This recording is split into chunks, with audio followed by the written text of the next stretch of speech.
भगवान की जय हो। सच्चिदानंद भगवान की जय हो। ओम गुरुर्ब्रह्मा गुरुर्विष्णु गुरुर्देवो महेश्वरः गुरु साक्षात् परं ब्रह्म तस्मै श्री गुरवे नमः। ब्रह्मानन्दं परमसुखदं केवलं ज्ञानमूर्तिं वृन्दातीतं गगनसदृशं तत्तमस्यादिलक्ष्यम् एकं नित्यं विमलमचलं सर्वधी साक्षिभूतं भावातीतं त्रिगुणरहितं सद्गुरुं नमामि। सद्गुरुं नमामि। सद्गुरुदेव भगवान की जय हो। सच्चिदानंद भगवान की जय हो। ओम। कल हम बात कर रहे थे कि जो संपूर्ण संसार है, संपूर्ण जीव है, उनकी उत्पत्ति ब्रह्म से हुई है, इसीलिए सब कुछ ब्रह्म ही है। इसी विषय में हम एक दृष्टांत आप लोगों को बता रहे थे, उसी पर आज बात करें। एक बार की बात है, एक पंडित जी थे, उनके पास में भगवान थे श्री गणेश जी स्वर्ण के, और एक चूहा था, वो भी स्वर्ण का था। कुछ उनके ऊपर ऐसी आपत्ति आ गई कि उनको लोगों ने बहुत कहा कि जाकर के बस ये भगवान आप बदला लीजिए तो आपका धन की जो तकलीफ है वो दूर हो जाएगी। वो गए सुनार के पास में, सुनार ने तौला, देखा तो चूहा जो था वो गणेश जी से ज्यादा भारी था। तो उसने कहा कि जो ये चूहा है इसकी कीमत ज्यादा है और गणेश जी की कीमत कम। तो वो बिगड़ गए कि ये कौन बात है, गणेश जी की कीमत से चूहे की कीमत ज्यादा कैसे? चूहे की कीमत जब इतनी तो गणेश जी की कीमत तो और ज्यादा होनी चाहिए। आदि आदि वो बहस करने लगा। तो सुनार ने कहा कि पंडित जी, ना तो मैं गणेश जी को देखता हूँ, ना मैं चूहा देखता हूँ, मैं तो केवल इसमें सोना देखता हूँ। सोना, सोना जिसमें ज्यादा उसकी कीमत अधिक, सोना कम तो कीमत कम। ये यहाँ पर दृष्टांत। तो बात ये है कि वहां पर सुनार जो पंडित जी है उनकी दृष्टि गणेश जी और चूहा वाली है, और जो सुनार की दृष्टि है वो तुम्हारे दृष्टि से तो गणेश जी और चूहा देख रहे हैं, तुम्हारे दृष्टिकोण से, ग्राहक के दृष्टिकोण से। क्योंकि ग्राहक को चूहा और वो केवल सोने की डल्ली क्या करेगा, उसको कुछ चूहा और गणेश जी दिया या कोई आभूषण बना के दिया तो ग्राहक की नजर में उसका मोल है, ग्राहक के लिए उसका मोल है जो उसको आभूषण आदि बना करके दिया। और सोना अगर केवल तो उसकी कीमत नहीं है। तो वहां पे जो सुनार की दृष्टि है वो सुवर्णमयी दृष्टि है। अच्छा, ग्राहक भी जब एक तो पहले वो डिजाइन पसंद करता है और डिजाइन के बाद फिर पूछता है, जब कीमत देने की बात आती है तब पूछता है कि इसमें कितना कैरेट सोना है, कितना इसमें सोना है, ये वो वहां पर चेक करता है। तो जब उसको खरीदता है, जब दाम देता है तो सोने का दाम देता है। अच्छा, उसके बाद उसने आभूषण ले गया घर में, अंगूठी है तो अंगूठी को अंगूठी की जगह पर पहनेगा, कान का कुंडल है तो उसको कान में पहनेगा, जो आभूषण जहां का है वही पहनेगा। है तो सब सोना, लेकिन फिर भी सोने का होने पर भी ऐसा नहीं कि कान का पहन लिया नाक में, नाक का पहन लिया कान में, ऐसा नहीं। और अगर ऐसा कर लिया तो वो हास्य का पात्र होगा, हंसी का पात्र होगा। तो यहाँ हमको जो व्यवहार करना चाहिए, एक बात और है, अगर उसको संभाल के रखना होगा तो संभाल के रखते समय पर वो बड़ा ध्यान रखेगा कि भाई सोना है, इसको अच्छे से संभाल के रखो। और वहीं अगर उसके वो आभूषण पीतल आदि के बने होंगे तो उतना नहीं परेशान होगा। मान लो खो गया तो सोना खो गया तो बहुत परेशान होगा, उसको खोजने के लिए पूरा सब कुछ आकाश पाताल एक कर देगा। और जबकि ऐसे जो ऑर्डिनरी है तो उसमें वो बात नहीं रहेगी। तो कहने का मतलब है कि हमारी दृष्टि जो आभूषण है उसके अंदर में जो गृहणियां हैं उनकी दृष्टि एक आम रूप से आभूषणों वाली होती है और उनको संभालते वक्त सुवर्ण वाली होती है ना। उसी प्रकार से जो सुनार है उसकी दृष्टि तो हर समय पर तुम्हारे दृष्टि से वो डिजाइन देख रहा है, उसको तो सोने से मतलब है मूल रूप से। चाहे तुम्हारी कितनी A1 क्लास की डिजाइन की चीज हो, तुम सुनार के पास ले जाओ बदलाने के लिए, तो उसमें सोना होगा तो वो कीमत देगा और नहीं तो कीमत नहीं देगा। तो हमको भी वैसी सुनारी दृष्टि की आवश्यकता है।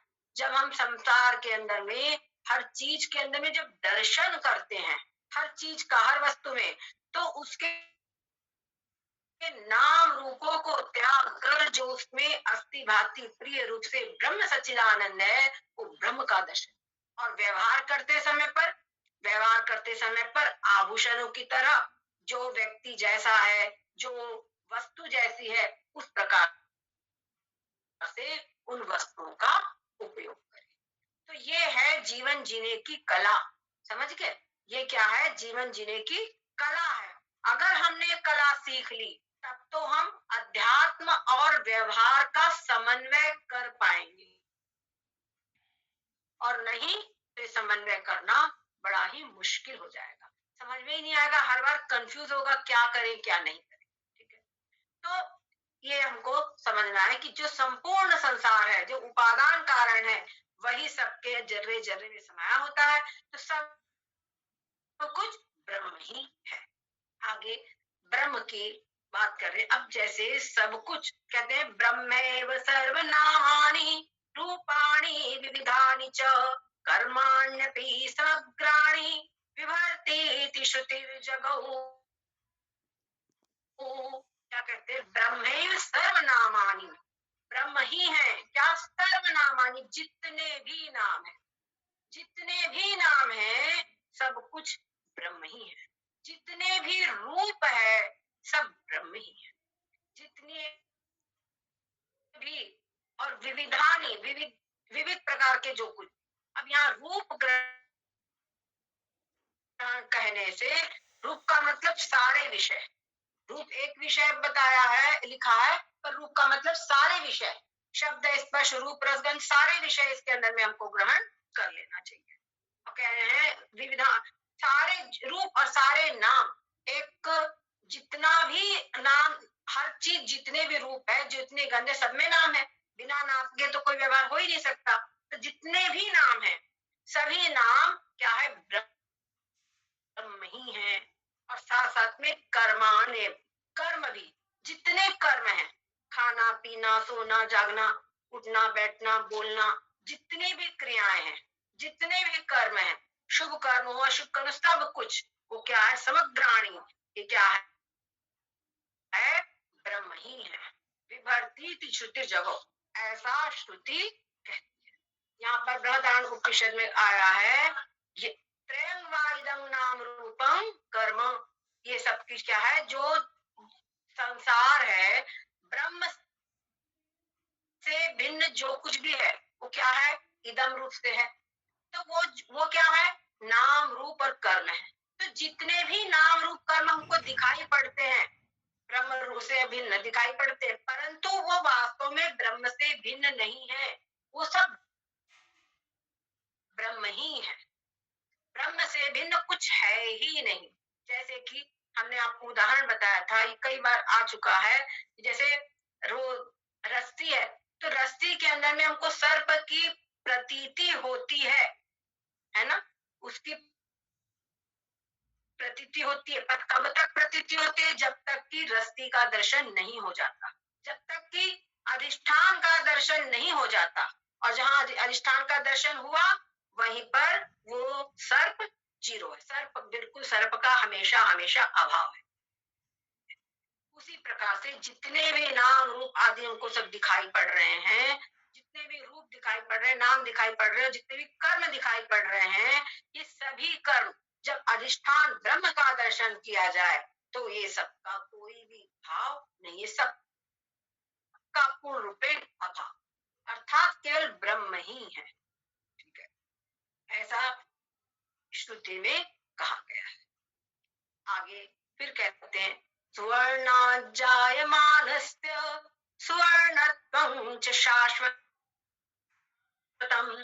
ब्रह्मणो जायमानस्य ब्रह्मत्वं च तथा भवेत्। कहते सुवर्णाजायमानस्य, जो सुवर्ण से उत्पन्न हुआ है उसके अंदर में सुवर्णत्व ही है। सोने से जितने आभूषण तैयार करे हैं उनमें सुवर्णत्व है। चाहे आप बड़ा तैयार करो चाहे छोटा तैयार करो, एक आभूषण तैयार करो और फिर उसको तोड़कर गला दो, वो सुवर्ण है। एक आभूषण तैयार करो, उसको गला करके उसको तोड़ करके उससे दूसरा कुछ बना लो, तो जो दूसरा बनेगा वो भी सुवर्ण ही है। उसको तोड़ के फिर तीसरा कुछ बना लो तो भी वो सुवर्ण ही है। छोटे छोटे कई आभूषणों को गला करके एक बड़ा बना लो तो वो भी सुवर्ण ही है। तो सब कुछ सुवर्ण ही है। सुवर्ण से जो कुछ उत्पन्न है वो सुवर्ण ही है, ये शाश्वत सत्य है। इसमें कोई भी अंतर नहीं है, इसमें कोई भी कंफ्यूजन नहीं है। उसी प्रकार से ब्रह्मणो जायमानस्य, जो ब्रह्म से उत्पन्न हुआ है वो उसमें ब्रह्मत्व तथा भवेत्, उसमें ब्रह्मत्व है, वो ब्रह्म ही है, ऐसा हमको समझना चाहिए, ऐसा हमको मन में निश्चय कर लेना चाहिए। तो इसीलिए सारा संसार, ये तो श्रुति में कहा गया है बराबर कि सारा संसार जो कुछ भी ये ब्रह्म से ही उत्पन्न हुआ है। यतो वा इमानि भूतानि जायन्ते जन्माद्यस्य यतः। और जितनी आप श्रुतियां उठाएंगे सब में अलग अलग प्रकार से यही वचन है। और हम अगर अपना तर्क वाला मस्तिष्क लगाए तो भी ब्रह्म से भिन्न इस संपूर्ण सृष्टि का उत्पत्ति करता, उपादान करता कोई भी दूसरा नहीं है। इसीलिए एकमात्र ब्रह्म ही संपूर्ण संसार का करता है, संपूर्ण संसार का उपादान कारण है। इसे सब कुछ ब्रह्म ही है।